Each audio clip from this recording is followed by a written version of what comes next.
প্রিয় ছাত্রছাত্রীরা, আজকের যে ভিডিওটা এটা তোমাদের উদ্দেশ্যে নিয়ে এসেছি।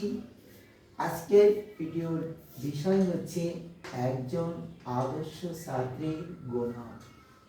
অর্থাৎ একজন আদর্শ ছাত্র শুধু ভালো ফলাফল করে এমন কেউ নয়, বরং যার মধ্যে কিছু বিশেষ গুণাবলী থাকে তাকে আদর্শ ছাত্র বলে। যেমন 1 নম্বর নিয়মানুবর্তিতা।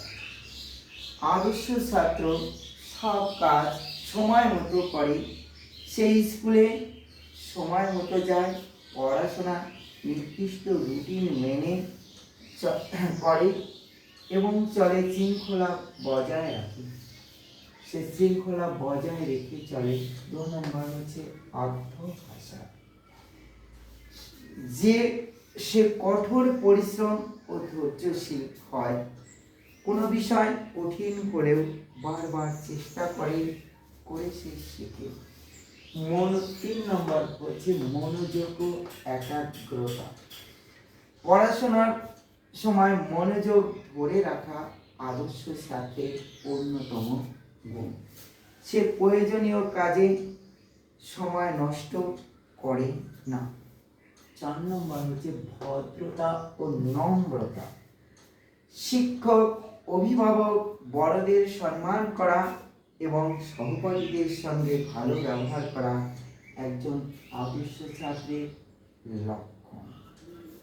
5 নম্বর, সে কখনো নকল করে না, মিথ্যা বলে না এবং সব কাজে সত্যবাদী থাকে।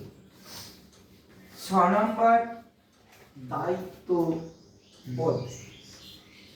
নিজের পড়াশোনা, বিদ্যালয়ের কাজ এবং পরিবারের প্রতি দায়িত্ব পালন করে। 7 নম্বর, নৈতিক চরিত্র। ভালো আচরণ, সহানুভূতি, সহযোগিতা, মানবিক মূল্যবোধ একজন আদর্শ ছাত্রকে অন্যদের থেকে আলাদা করে। 8 নম্বর, স্বাস্থ্য সচেতনতা। স্বাস্থ্যই হচ্ছে সকল সুখের মূল। শুধু পড়াশোনা নয়, শরীর সুস্থ রাখার জন্য খেলাধুলা, ব্যায়াম, পরিচ্ছন্নতার প্রতিও গুরুত্ব দেয়। পরিশেষে বলা যায় যে একজন আদর্শ ছাত্র পরীক্ষায় ভালো করে না, বরং ভালো মানুষ হওয়ার জন্য প্রয়োজনীয় সব গুণ অর্জন করে। এই গুণাবলী তাকে ভবিষ্যতে দেশের যোগ্য নাগরিক হিসাবে গড়ে তোলে। ধন্যবাদ।